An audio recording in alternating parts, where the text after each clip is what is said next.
महान सिकंदर भारत आया। उसने एक फकीर के हाथ में एक चमकती हुई चीज देखी। पूछा क्या है? वह फकीर बोला, बताऊंगा नहीं, बता नहीं सकूंगा। यह राज बताने का नहीं। लेकिन सिकंदर जिद पे अड़ गया।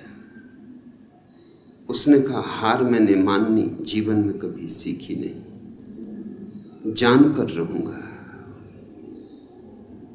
तो फकीर ने कहा, एक बात बता सकता हूं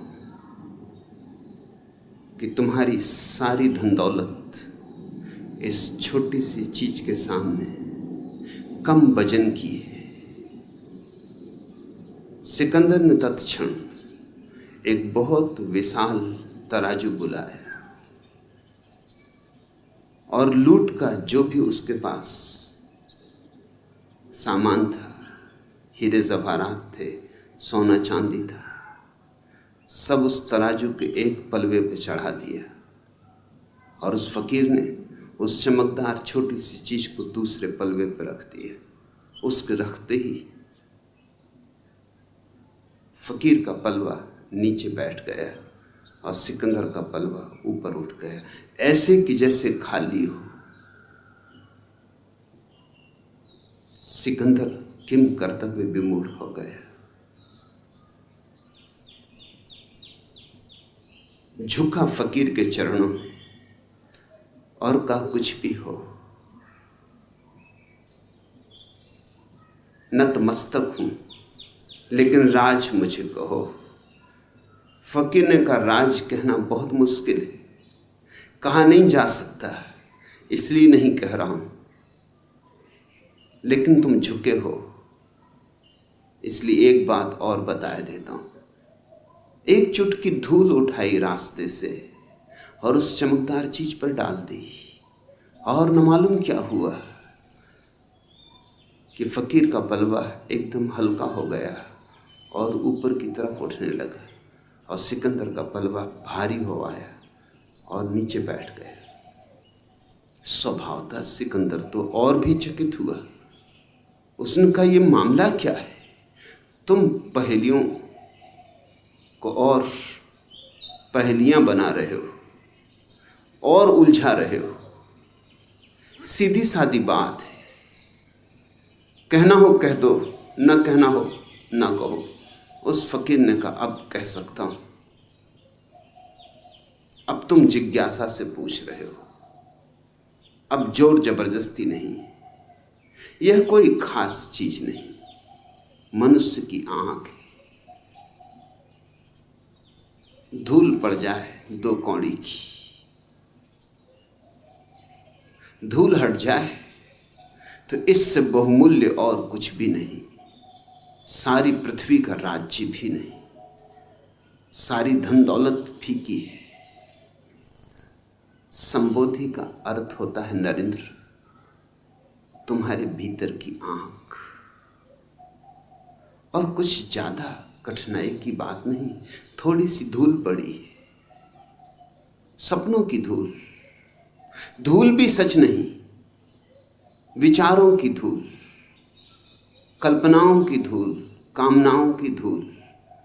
धूल भी कुछ वास्तविक नहीं, धुआं धुआं है, मगर उस धुएं ने तुम्हारी भीतर की आंख को छिपा लिया। जैसे बादल आ जाएं और सूरज छिप जाए, बादल छट जाएं और सूरज प्रकट हो जाए। बस इतना ही अर्थ है संबोधि का। बादल छट जाएं और सूरज प्रकट हो जाए। तुम सूरज हो, बुद्धत्व तुम्हारा स्वभाव है, मगर खूब तुमने बादल अपने चारों तरफ सजा लिए। न मालूम कैसी कैसी कल्पनाओं के बादल, न मालूम कैसी कैसी कामनाओं के बादल, जिनका कोई मूल्य नहीं, जो कभी पूरे हुए नहीं, जो कभी पूरे होंगे नहीं। मगर तुम उस सब से घिरे हो जो नहीं है और नहीं होगा, और उससे चूक रहे हो जो है और जो सदा है और सदा रहेगा। संबोधि का अर्थ होता है जो है उसमें जीना, जो है उसे देखना, जो है उससे जुड़ जाना। जो नहीं है उस पर पकड़ छोड़ देना। अतीत नहीं है और हम अतीत को पकड़े हुए, बीत गया कल हम कितना संभाल कर रखे हुए, जैसे हीरे जवाहरातों को कोई संभाले। राख है, अंगारा भी नहीं, अब सब बुझ चुका। जैसे कोई लाशों को ढोए, ऐसा हमारा अतीत है। और या फिर हम भविष्य की कामनाओं में उलझे, सेक चिल्ली हैं हम, सोच रहे हैं ऐसा हो, ऐसा हो, ऐसा हो जाए। कितने सपने तुम फैलाते हो, कितने सपनों के जाल बुनते हो, और इन दो चक्कियों के पाटों के बीच जो दोनों नहीं है, अतीत नहीं है, नहीं हो चुका, भविष्य नहीं है, अभी हुआ ही नहीं, इन दो नहीं के बीच जो है वर्तमान का छोटा सा क्षण, वो दबा जा रहा है। इन दो चक्कियों के बीच में तुम्हारा अस्तित्व पिसा जा रहा है। अतीत से और भविष्य से जो मुक्त हो गया वह संबुद्ध है, वह बोधि को उपलब्ध हुआ, उसकी आंख खुली, उसकी आंख से धूल हटी।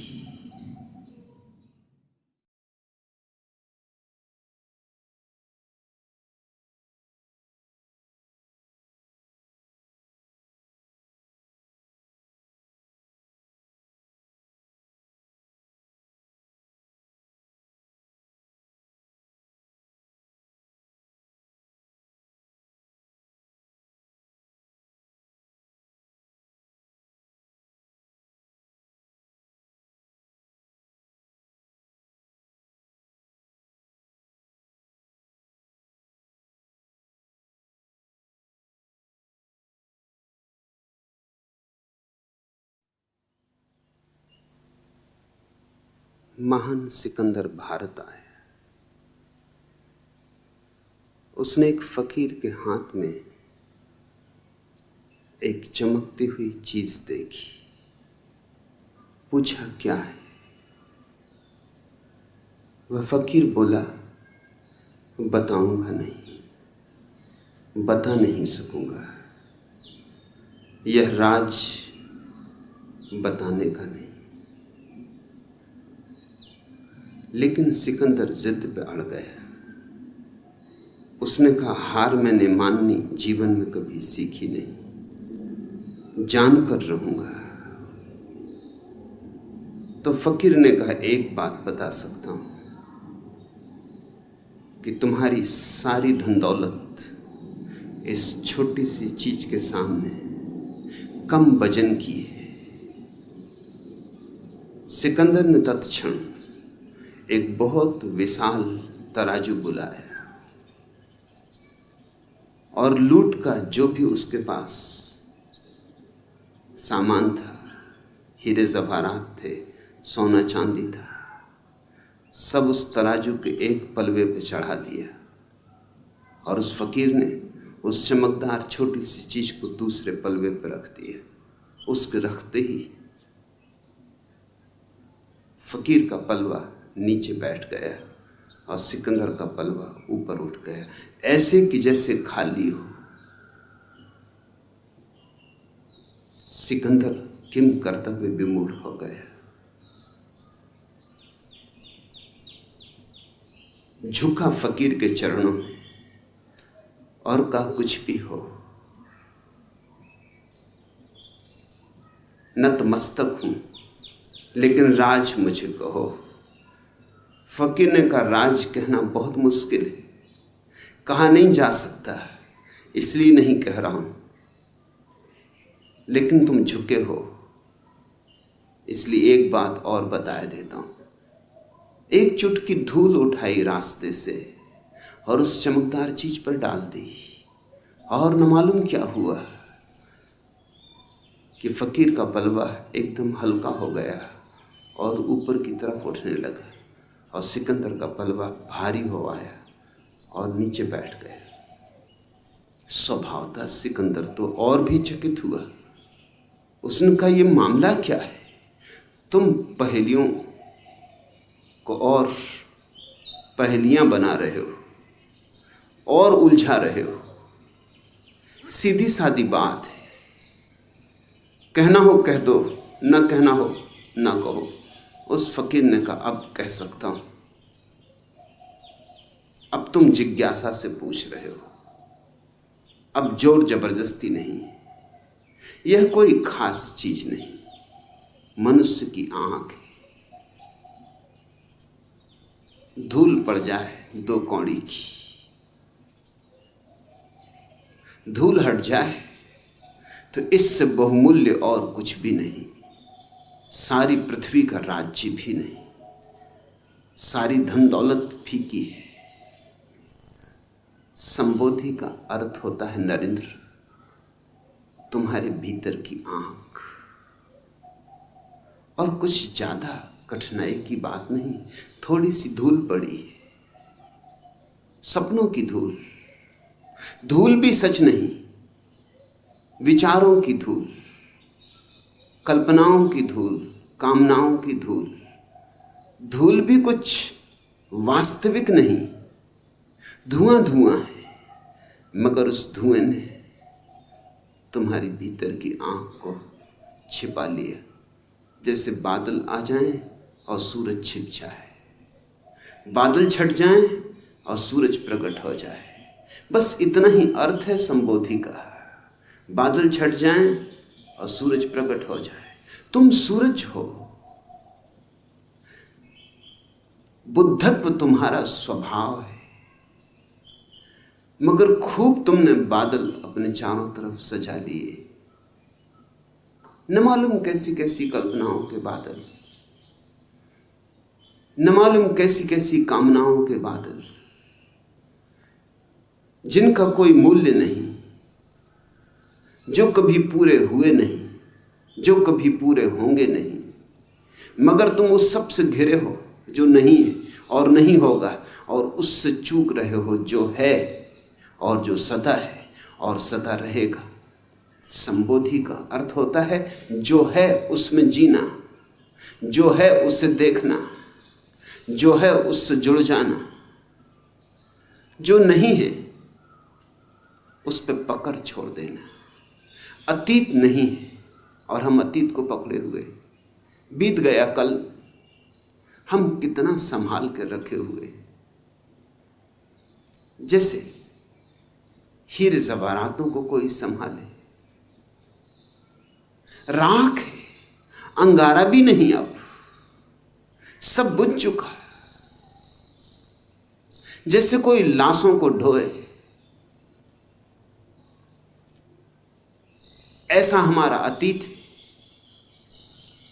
और या फिर हम भविष्य की कामनाओं में उलझे सेक चिल्ली हैं। हम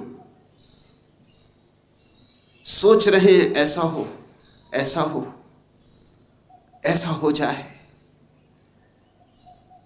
कितने सपने तुम फैलाते हो, कितने सपनों के जाल बुनते हो, और इन 2 चक्कियों के पाटों के बीच जो दोनों नहीं है, अतीत नहीं है, नहीं हो चुका, भविष्य नहीं है, अभी हुआ ही नहीं, इन 2 नहीं के बीच जो है वर्तमान का छोटा सा क्षण, वो दबा जा रहा है।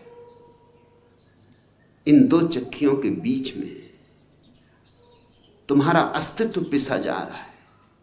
अतीत से और भविष्य से जो मुक्त हो गया वह संबुद्ध है, वह बोधि को उपलब्ध हुआ, उसकी आंख खुली, उसकी आंख से धूल हटी।